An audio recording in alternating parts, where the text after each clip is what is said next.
If I should stay, I would only be in your way. So I'll go, but I know I'll think of you every step of the way.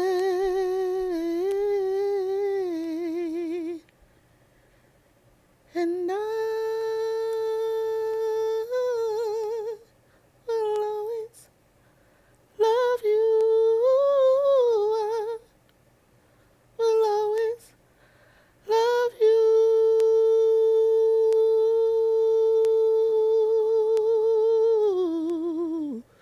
You, my darling, you. Ooh. Ladies and gentlemen, I give you Diva in Mourning. I'm here to discuss my thoughts on the series finale of Pose, my favorite show. I've been obsessed with it since the beginning. Um, I didn't know anything about the culture or the community before I started watching it, and I've learned so much and have just been so moved by everything from the great performances to the heart wrenching storylines, some of the best acting ever. The fashions, child. I mean, come on, the fashions. So to see this end is sad, but the way that it ended, I was like, okay, good. I'm glad it ended. I was like, by the end, I was like, okay, bye, child. And not that it was bad. I didn't expect much from the way that the season 3 played out. I honestly didn't expect much, but it was it was I don't want to say better. It was different than I expected. So I'm not gonna do like a review. It's just like quick thoughts on it. So spoilers, okay, spoilers. Um, of course, Pray Tell, I did expect him to pass away. However, I did not expect for it to be for the reason that it was. Because, the opening scene, he's in the hospital with a pneumonia.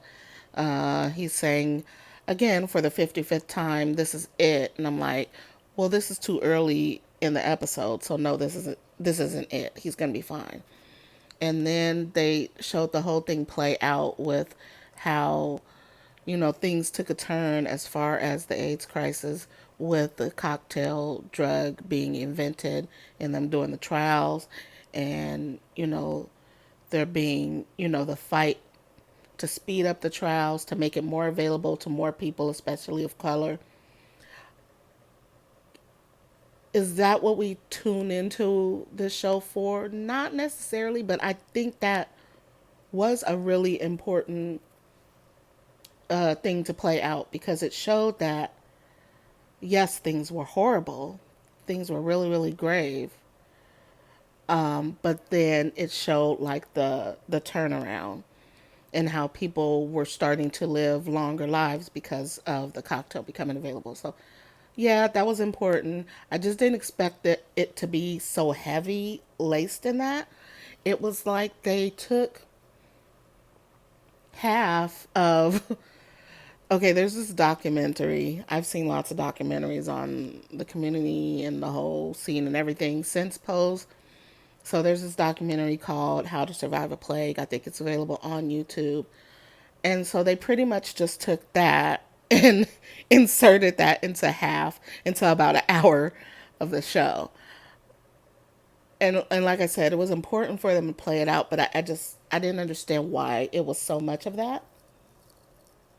But it was what the thing that captured me the most was the scene when everyone was at the dinner table after Preto passed away, and it's discovered that Prey was giving Ricky his cocktail drug so Ricky can survive. And Ricky's acting, oh my God. Yeah. How do you resolve, how do you live on with that knowledge? I don't know. I don't know if I could do it. That was deep. That was deep.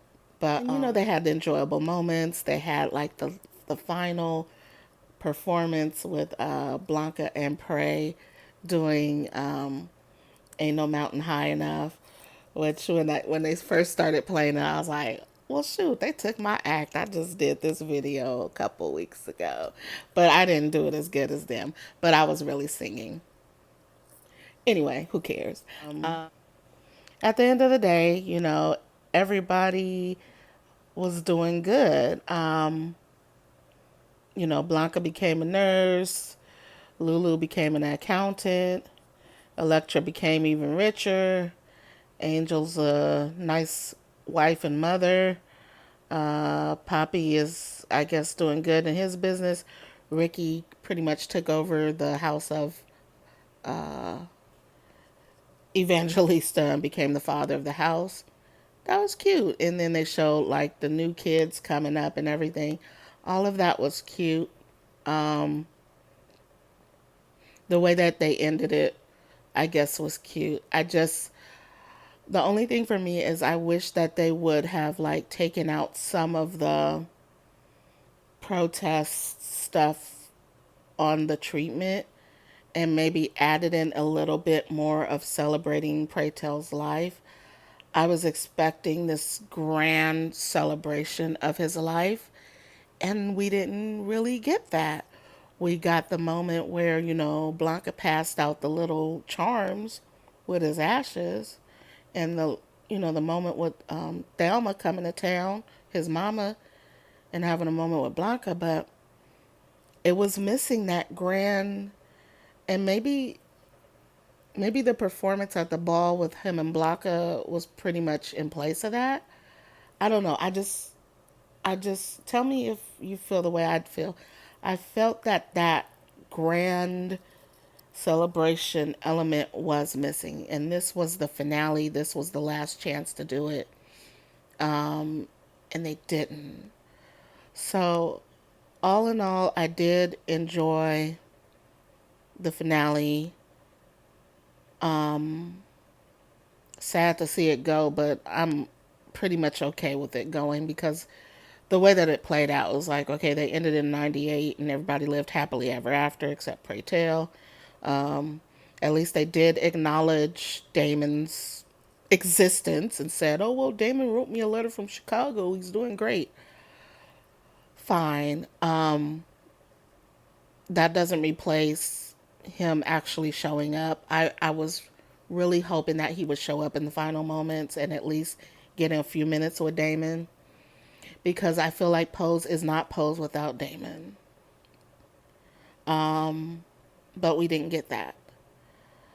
And that's pretty much. Ooh.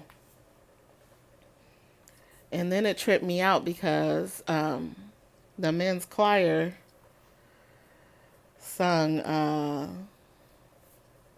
The Man I Love. And I was like, well, I just posted that video earlier before the show came on.